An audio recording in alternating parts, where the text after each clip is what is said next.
greetings and salutations. It's the podcast once again, this time for a Monday. Yours truly, Bob McCowan, along with John Shannon.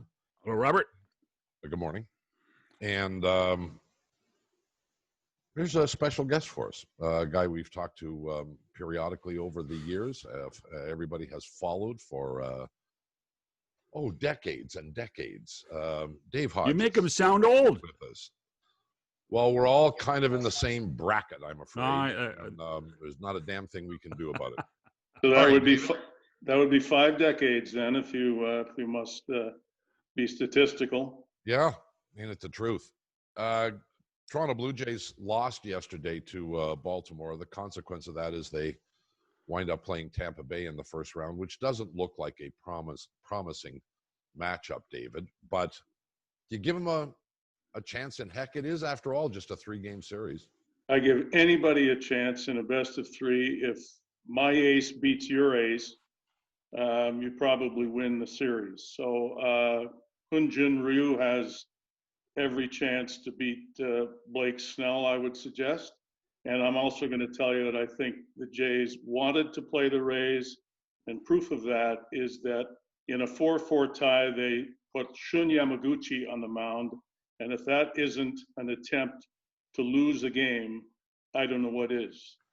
Well, I must admit, it was a curious decision. I don't know whether I subscribe to your theory that this was sort of intentional, but it was a curious decision given that Yamaguchi has pitched horribly since he's been with the team. Well, if you prefer to rise up ahead of the Yankees and face Shane Bieber, baseball's best pitcher, in Game 1, I'm going to tell you that Hyun-Jin Ryu doesn't have nearly as good a chance of winning that important game as he does against Tampa Bay's inconsistent, though sometimes brilliant in the past, Blake Snell. So if I were the Jays, I would be quite happy to play the Rays, and I think that is the case. But Snell has pitched pretty well against the Jays, even in this short season. And their pitching staff is deeper. So, but are you just saying that they have a chance just because it's a 2 out of 3? Yeah, the depth doesn't matter nearly as much as it would in a best of 7 series if you're going to a 4th or even 5th starter.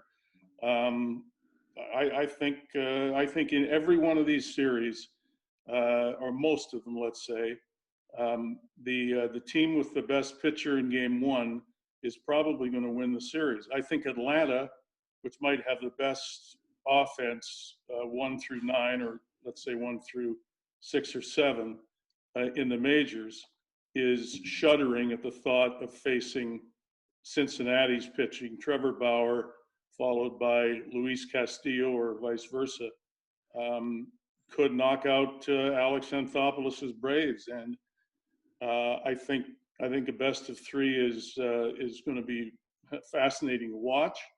But if I were the top seed, I would say, what am I getting for finishing 1st or 2nd over 60 games? I'm getting a perilous first-round matchup. I would also suggest that Major League Baseball is the one league that has always thumbed its nose at the others for putting half or more than half of its membership into the playoffs. And one would have thought baseball would never do this. And now suddenly we have 16 of 30 Major League Baseball teams in the playoffs. I grant you the circumstances are different in 2020, but the rationale for doing that in 2020 could have been used in any year, and baseball always refused to do it. There was an outcry when they added an extra wildcard team in each league, and now you get 16 playoff teams, and I'm sure the Jays fans are very happy, but I think in terms of baseball's integrity or credibility, this was never a good idea. Well, it's interesting. I mean, I respectfully disagree. I like the idea of more teams in the postseason. I like the idea of a 154-game schedule. I've said it many times here, but you're not in favor of that. You think that there should be fewer. I think as many teams as make the playoffs in other leagues is cheapens the idea of the regular season. And I always thought baseball could stand up and say we're different, and we're proud of that. Baseball can't say that this year. It certainly sounds though like that Rob Manfred is actually interested in keeping an expanded playoff format for the long term. Like this is not. It doesn't sound like this is going to be a one-off. I think that's debatable. I think some of the changes that you've seen in this season will continue. I think the runner at second base in the 10th inning or the 8th inning, if it happens to be a doubleheader, might remain. I think that though it wasn't popular and still isn't with a lot of traditional baseball fans, is very popular in the major league front office. But 16 playoff teams, I think, needs more discussion, and I'm not sure that you're going to see this format again. And especially, if the Rays lose to the Jays, if the Braves lose to the Reds, if the A's lose to the White Sox, if all of these upsets that could very easily occur because of the best of three, if that happens, I think you're going to hear an outcry and at least see a different first round. But if 16 teams are in the playoffs and they're all best of 7 series, it takes too long. Let's go back to the Ryu question. Unless I've missed something this morning, we're not 100% sure that Ryu is going to start game 1. They haven't announced anything yet. Yeah, and there's some speculation on him going in game 2. And getting him away from Snell may be part of that equation. But the truth of the matter is you got to win one of the first two games. How do you feel about the concept that your best pitcher, and in this case, he is clearly your best starting pitcher. There isn't no one's going to debate that. How do you feel about the concept of him starting game 2 instead of game 1? No, I think it's a must that every team would start its best pitcher in game 1. I don't think you hold anything back. If you win that first game, and if you're the Blue Jays, I'm thinking this way. My bats are going to win me a second game in either game 2 or game 3 because you've got a much better batting lineup than the Rays. That could win you game 1, even if Ryu is not at his best. So the Jays have 2 ways to look at this. They outhit the Rays and win the series that way, or they outpitch them in game 1 and figure out a way to win a second game. But I would be confident if I were Toronto. If you built an all-star team, let's say on a roster of 26 players who are active in these playoffs, 26 players from these 16 playoff teams, tell me one Tampa Bay player who would be on your team. I think there is none. And now you're going to ask me if there are any Blue Jays there. And I would say Ryu would be on your pitching staff, and I think Lourdes Gurriel would be in your outfield. I'll tell you the thing, David, that intrigues me about this team is they have a thing about them. They have an attitude about them. I don't know whether it's because they're young and inexperienced, whether they're cocky. They seem to like each other, but they seem to be able to operate on an even keel, regardless of what happened yesterday or the day before. Regardless what has happened in the first 4 or 5 innings of a ball game. Years ago, you'll recall with the Blue Jays in the late '80s and early '90s. We always thought, well, they're never really out of a game. They can pile up a big number in any inning. I don't think I've ever seen anything like this Blue Jay team, who can score 4, 5, 6 runs in an inning just like that out of nowhere. And I wonder whether that confidence, cockiness, and in fact inexperience winds up being helpful. But don't you think that comes from this group of guys playing for a lot more years than playing in the major leagues together? That there's a bunch of young guys that actually know the DNA of their teammates? David? If that's a question for me, I don't know. I think the answer could be yes. I think it could mean nothing. some negative comment is required here on a Jays team that had its horrible moments this season. Of course they do. Not that many late in the season. They don't play smart baseball, and they better be smarter against a Tampa team that, while on paper looks like nothing, must have something going for it to have the record it has. And I think they probably play smarter than the Jays have. I also think Tropicana Field, with or without fans, which sounds like a silly statement to make because there seldom are fans there anyway. I think it's a factor. I think, you know, the Rays know the field and stadium and all its quirks, and are probably at an advantage because of that. And then there's the history of awful things happening to the Blue Jays, although these young guys not many of them share in that history. So there's a few advantages, I think, in Tampa's case. But I like the Jays, as to say, I like the Jays bats better, and I think Ryu is more consistent if he goes in game one than Snell, and I have no idea why the Jays would not start Ryu in game one. Do you think it's fair to perceive that the Toronto Blue Jays this year have played 60 road games? Do you think Buffalo really has any home field advantage for the Toronto Blue Jays? They had a great number there. They were 17-8, I think, at Salem Field. They were pretty good there. That, but they're staying in a hotel. They're doing all the things they would do on the road. David, what do you think? Well, I agree with John that the stadium in Buffalo has treated them well. It's also, if you've ever been there, looks like a great hitter's park to me, and the Jays have treated it that way. And so I think the fact that most of these players have known it, and the ball flies out of there, I think it has been certainly not a disadvantage to them in any way, other than what you've pointed out, Bob. And I don't know that in this season there's any advantage to being at home and then flying somewhere and playing and then going back home. And it might be just as well to do what the Jays have done and treat it like a 60-game road trip. Let's change gears a little bit, John. Game 6 goes tonight in the Stanley Cup final, and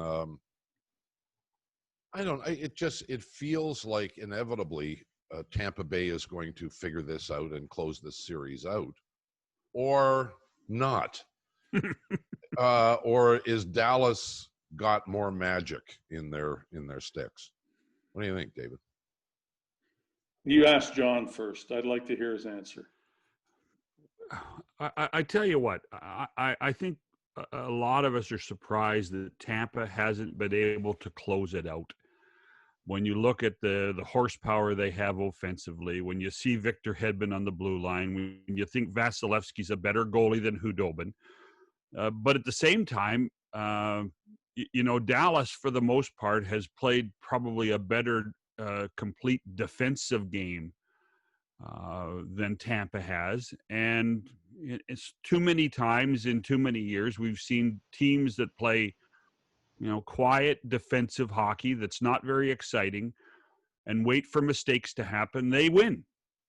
If we were talking fire wagon hockey and both teams going up and down the ice ad nauseum, then you'd have to give the edge to Tampa. But right now, Rick Bowness has Dallas playing probably a better defensive style. Their four defensemen, the top four defensemen, Alexiak, Klingberg, Heiskanen, and Lindell, have not made very many mistakes, and they've played pretty well. So, and then you shake your head and say, well, holy smokes, Corey Perry and Joe Pavelski have done what they've done. They've scored the last 6 goals, in fact, for Dallas. Mm-hmm. I mean, it would not surprise me now that Dallas wins Game 6. It would not surprise me. Hodge? I have a disturbing, to me, lack of interest. Feel free to comment. Well, Uh, you're a baseball fan now, Dave. We all know that. You're a baseball guy. Come on, yeah. Well, you don't talk to me without calling me a hockey fan too, usually. But I have found this interminable 24-team playoff, and don't give me the argument that it was a 16-team playoff. It wasn't. Oh The no. regular season ends, the playoffs begin. This regular season ended, and the playoffs began with 24 teams still playing. Over time, I have just sort of shrugged my shoulders and said, you know, two teams are going to be in the playoffs.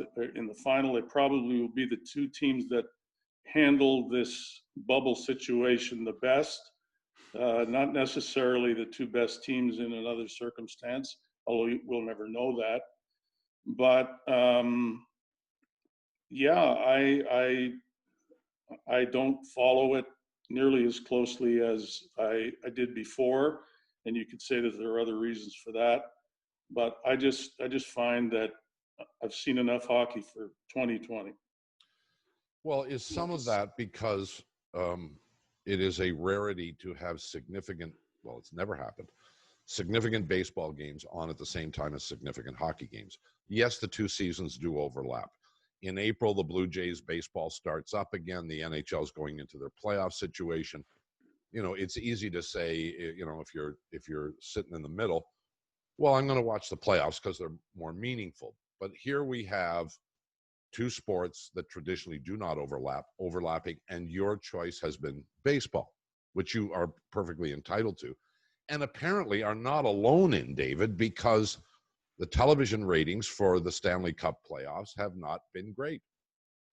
I'll widen my perspective and say that I have a less interest in baseball than I would normally have, and in basketball, and in football now that we have the NFL starting up. I regard it all as made for TV shows. I understand why they're doing it as a business decision, and I wouldn't tell them not to do it, but I would tell them that I regard fans in the stands as a vital, integral, important part of sports as I have watched them all my life.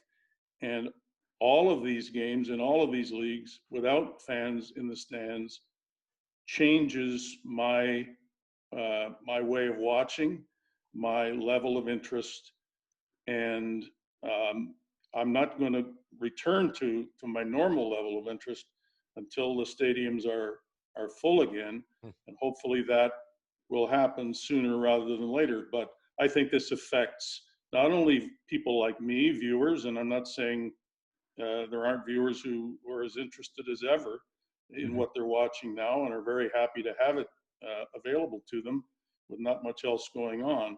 But I think the players have been affected by this too. And I think the caliber of play shows that. I think the faces of some of these players will show that they're not at their best. They're not enjoying the game that they love as nearly as much. And so I'm going to tell you that, you know, my level of interest in any of these games or leagues is less than I wish it was and that it used to be. But the reality is there was no option. No, right? I You acknowledge that in the beginning. Yeah. I wasn't there campaigning for all these leagues to shut down and wait until 2021 or 2022. I understand why they're playing. I'm happier they're playing than not, but I'm not nearly as happy as I hope to be. And I do find that the artificial nature of what we're watching versus, and then, I mean, let's add the fact that, you know, you can't go to a game. I would be more interested in the Blue Jays if I could have been watching them. I would have been more interested in the Leafs if I could have been watching them play against Columbus, and so on. Well, here's what let me throw my 2 cents in here. When this whole thing started with games without fans in the stands, it was a little shocking. It was a little hard to get used to. I know I spent more time watching the Raptors than I did anything else in the beginning. And then when they went out, obviously I went somewhere else. I'm now at the point where I hardly notice it. And Shannon, you wanted to say something. Jump in. I understand what you're saying. But what I would tell you is that I think one of the downsides of all of this, and particularly for the NBA and the NHL, is every game looks the same. Every game looks the same. At least in Major League Baseball, we see different stadiums, and how the different teams have staged what the ballpark is supposed to look like. But every game, and I think this is part of, I think this is a bit of part of the malaise of basketball and hockey fans, is that every game looks identical. Well, maybe as a lifelong TV guy, that is important to you. The visuals impact you. They don't impact me at all. Toronto Maple Leafs are playing at home. They're playing on the road. I have to look at the uniform in order to figure out where they're playing. Baseball, you have different dimensions in stadia, different looks. You have, a big wall in Boston. You have all kinds of things that separate it, that make it intriguing. But generally, a basketball court's a basketball court. A hockey rink is a hockey rink. A football stadium is a football stadium. The dimensions are all the same. And football especially, they show the crowd so seldom during a football game. Who cares where they're playing? Doesn't impact me. Dave, you want to say something?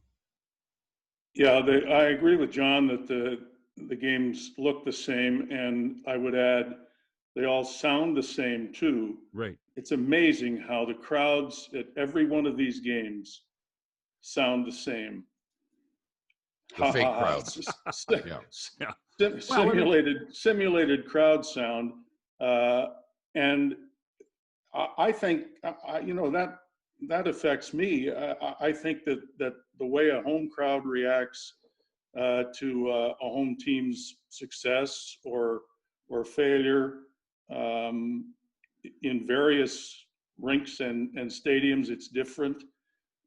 I think that's all part of enjoying the sport, and it's also a part of how crowds can affect the sport and affect individual players. John, let me ask you, do you think NHL players are interested in another bubble playoff in 2021 should it be necessary? No chance. There you go. I will be shocked if we return to bubble hockey at all.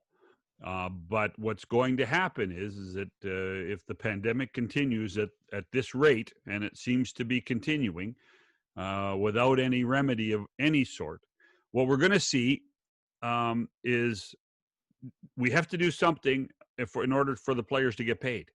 And so there's going to have to be something. Now, I actually think baseball's experiment of the travel and the stadiums is going to end up being probably positive for basketball and hockey. I think we will see travel in regional areas for the start of seasons, when they start in January or February. I think we will see a Canadian division with Canadian teams traveling to each other's stadiums, each other arenas to play, the Northeast, the Southwest, the Central. It's not going to be minimum security prison, which it has been for the last 2 months for basketball and for hockey. And baseball, not to make a bad joke, but baseball has shown that a team can have a COVID outbreak and make the playoffs, like the Miami Marlins and the St. Louis Cardinals have done. So while it was awkward in terms of scheduling for baseball, they somehow got through it. And as I say, I don't mean to make a joke about COVID-19. But the worst that could have happened to baseball was we have to sit a team down for a week and create these two 7-inning games as doubleheaders and somehow make up a 60-game season. And the Cardinals never did because it wasn't necessary for them to play their last couple of games. But yeah, if you have to do it that way, you can do it, and it will be preferable, I'm sure, to the players who have had to endure all of this time in the bubble. Well, the one thing that occurs to me is that,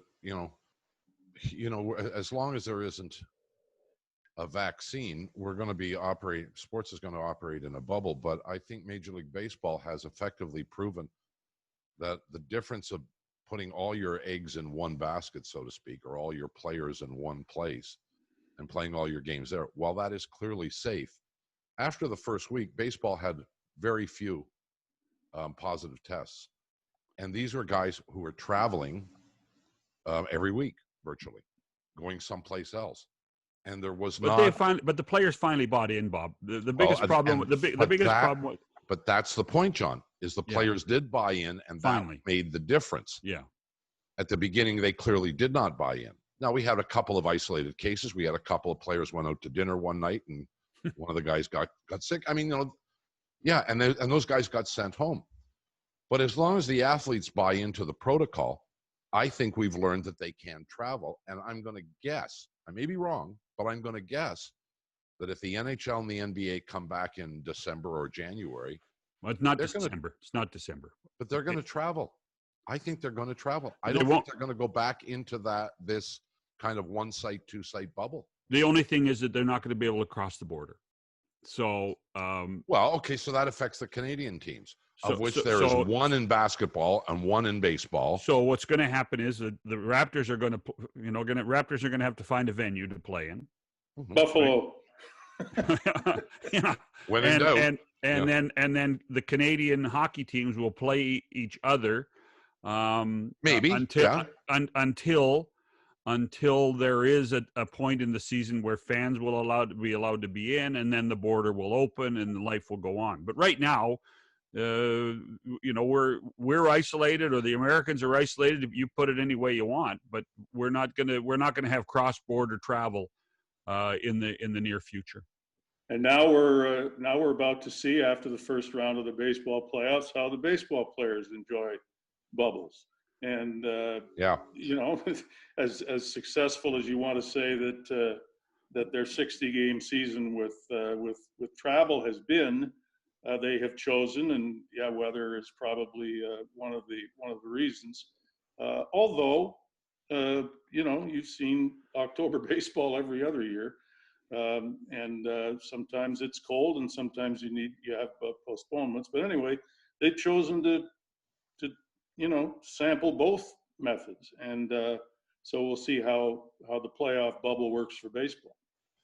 Well, John mentioned, the 7 Canadian teams, hockey teams playing each other. That may be the only way a Canadian team gets to a Stanley Cup final again, or wins a Stanley Cup. Which one would that be? I have no idea. I have no idea which of those teams. But if they're only playing each other, at least a couple of them are going to get into the playoffs, and maybe more. I mean, if you've got 7 sad sacks, out of that, 3 of them are going to be better than the other 4, at least record-wise.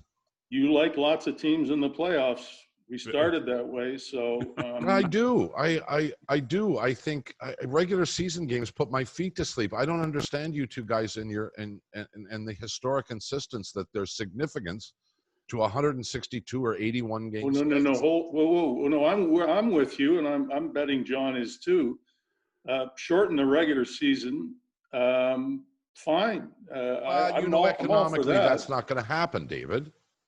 Economically, the players will never endorse that. Unless there's revenue sharing of all these playoff games, and at some point, the owners aren't going to want 100% of revenue sharing for playoffs. You know that. I mean, you got to find a way to make sure that the money, if there is money at stake when it comes to selling tickets and all this, that a shorter season and a longer playoff, that there's still the same amount of revenue in it. That's all you have to do. And that's quite possible. Yeah, I mean, there's nothing less interesting than the last 6 weeks of a regular season in any sport. Could we get rid of exhibition? Could we get rid of preseason games as well? The NFL did, and nobody cried. The NFL did, and nobody cried. So. No, and was the quality of the product noticeably different? I don't think so. I haven't seen anything in the first 3 weeks. Have you, John? No, the worst sham ripoff in professional sports, akin to Donald Trump's tax returns. Oh, yeah. Was it only took 28 minutes. It only took 28 minutes. Was the fourth preseason game in the NFL when no starting quarterback was allowed ever to take a snap from center. I mean, and people paid for that. Thank goodness that the NFL didn't play preseason games, and I don't think any sport needs them or should have them. Furthermore, fans, if they have any choice, well, they always have choice, should not attend. And it's another ripoff if they have to pay for them as part of the season ticket package. They are a waste of time and horrible entertainment disguised as something you should want to go and watch. Can't disagree with you on that one, and I think I think the NFL has proven that. I'm only laughing, David, because when we first started working together, it was the first time in the history of hockey on television was that we actually did preseason games. And I do you know how much I enjoyed that? I know. That's why I'm laughing, is because you didn't say it as directly as you just did, but it was almost, hello everybody, I'm Dave Hodge. Thanks for watching. I don't know why you're watching, but thanks for watching. I don't even think I bothered with makeup for those games. All right, we got a couple of minutes here, and Hodge mentioned the news on the Trump tax returns, paying $750 in taxes. Anybody got the name of his accountant? Because I could sure use him. Well, we'll come after you too, Bob. Well, I'm not trying to cheat. I'm just trying to, if you're stealing his debate line from 2016 that makes you smart, and you're looking for a way to do what he did. I'm happy to pay my share of tax. John? Yeah, John, will you pay Dave's share of his tax? By the way, if I had the money that both of you guys have ever made and have, you guys should be paying taxes. I'm good. I'll just put my 54% in every year, make it happen. That's all I'll do. Shannon, have and had are two different tenses, and I'm not sure why you're separating Bob and me from you. Well, where money is involved. You guys are stars. I was just happy to be around. I was just happy to have a job. Now this has all been worth it for you to say that. That's all right. Before again, I'm trying to wrap this thing up in some logical fashion, and that's why possible. Tomorrow night we have a debate, and the tax situation is on the table. Do you believe? I had a text, and it's exactly what I said. I can't wait for. Somebody said I can't wait for tomorrow night, and I said, decisions in America have been made. The debate will change virtually no one's mind. Agree or disagree, Hodge? I wish it were the case, because the debates, while they're a sideshow, and you gotta watch, or you can't watch, but you gotta watch. You don't want to watch, but you find out you will watch. Are a horrible way to try to decide a president or a prime minister. The best president could be, for me, the worst debater, and the best debater could be the worst president. And in this case, it will be a circus. Trump will accuse Joe Biden of being a pedophile, an alcoholic, a drug taker, this, that, and how do you, it's like, when did you stop beating your wife? They'll accuse him of that too. How do you respond to that? If Joe Biden takes the bait and loses it, so to speak, he will be declared the loser of the debate, and Trump will be declared the more aggressive of the two. And that's what we want in a president in the United States.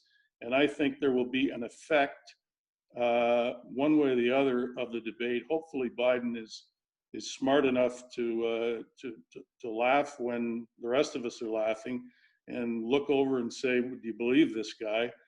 That would be his best line for me.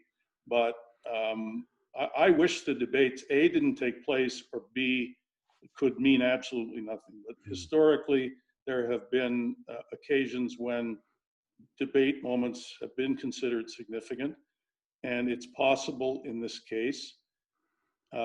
So who knows? I mean, I do agree with you, Bob, that the election is over, and what we're seeing now for the next 30 some days is Trump's attempt to overturn the result of that election. But this will be one way of doing it. Shannon is raising his eyebrows. Well, I mean, I don't think Donald Trump can lose any voters in the debate, not one. But Joe Biden, I don't think Biden can. But Joe Biden could. I don't agree. No. There are still questions, I think, and I am not taking sides. Actually, I am taking a side, but I'm not going to tell anybody. But I think my fear is that Joe Biden does not impress enough, and a lot of people say, well, it is Sleepy Joe, and that's the fear I have when it comes to the debate. I don't think Trump will lose one vote. I don't think he'll gain one vote. I don't think he'll lose one vote. I think Joe Biden could lose voters with it. And Donald Trump has proven your point, John, that there is absolutely nothing he can do or say that will lose him one vote. And he said it before any of this nonsense started, when he predicted that he could shoot a gun down Fifth Avenue in New York and not lose a vote. Sure. That was true then. It's true now. It's unfortunate. It's sad. It's ridiculous. It's disturbing, but that is the case. And so he's looking forward to the debate. And yeah, Joe Biden is, like, don't get. It's the old story. Like, don't get knocked out. Yeah. Don't be the victim of a knockout punch, and don't hit yourself in the head. But he's got a whole lot to lose, and Donald Trump has nothing to lose. Jill Biden might win the debate. Jill Biden would win the debate. I'm not sure Joe can. So well, I mean, we're waiting for. I wish the vice presidential debate occurred first, because as much as Donald Trump can't lose a vote, Mike Pence could lose a few for him. Well, I'm glad you two Canadians have weighed in on the U.S. election. There's nothing. Albeit, I think your opinions are all full of crap, but that's okay. Do you have your mail-in ballot, Bob? What? I don't have to tell you that. I mean, Donald Trump doesn't have to reveal his tax forms, and he's the president of the United States. I don't have to tell you who I voted for. No. Do you have your mail-in ballot? That's none of your damn business, is the answer to that question. Okay, I'll just check. But we are citizens of the world, commenting on an issue that affects each and every one of us around this well, world. It does. You're right. You're right. And we can break into song too, David, but I mean, I don't think that's likely. And our right to comment on these things should not be disparaged. Which is why I asked you. In fact, journalists or check out Tom Friedman of the New York Times in any television interview that he has done, and watch his outrage at what is going on, and then ask yourself, if you agree, why everybody doesn't come on television and do the same thing, predict a second civil war in the United States. Well, at that juncture of this conversation, I think I shall call it to a halt, because if we get into that topic, we'll be here for a lot more time than we are generally allotting to this. We might have to reconvene on November the 4th or something. That'd be an excellent idea if Mr. Hodge is amenable and available. Another conversation on this and other topics would be delightful. This is an absolutely important topic that demands further discussion, as is the decision to start or not start John Rue in Game 1 at Tropicana Field. I will lose sleep over that. All right, we get it. I'm not throwing my pen. I'm just going to say that is the sleaziest and easiest. only because those two words rhyme, that anybody can use. Well, I didn't even see it. So congratulations, you've got it written down somewhere. It was a long time ago. Yeah. David. Decades. Hey, yeah. Bob. David, thanks. This is more interesting than anything we can tune into. Well, we'll see how the audience reacts to it. And aren't we glad we didn't have a meeting to plan the topics? Well, there you go. Yeah. Well, then there's clear proof of that. Thanks, Dave. Good to see you. Stay healthy. That's the most important thing. Shannon, we'll see you again in a couple days. Cheers. That's it for us. Have a good one. Talk to you soon.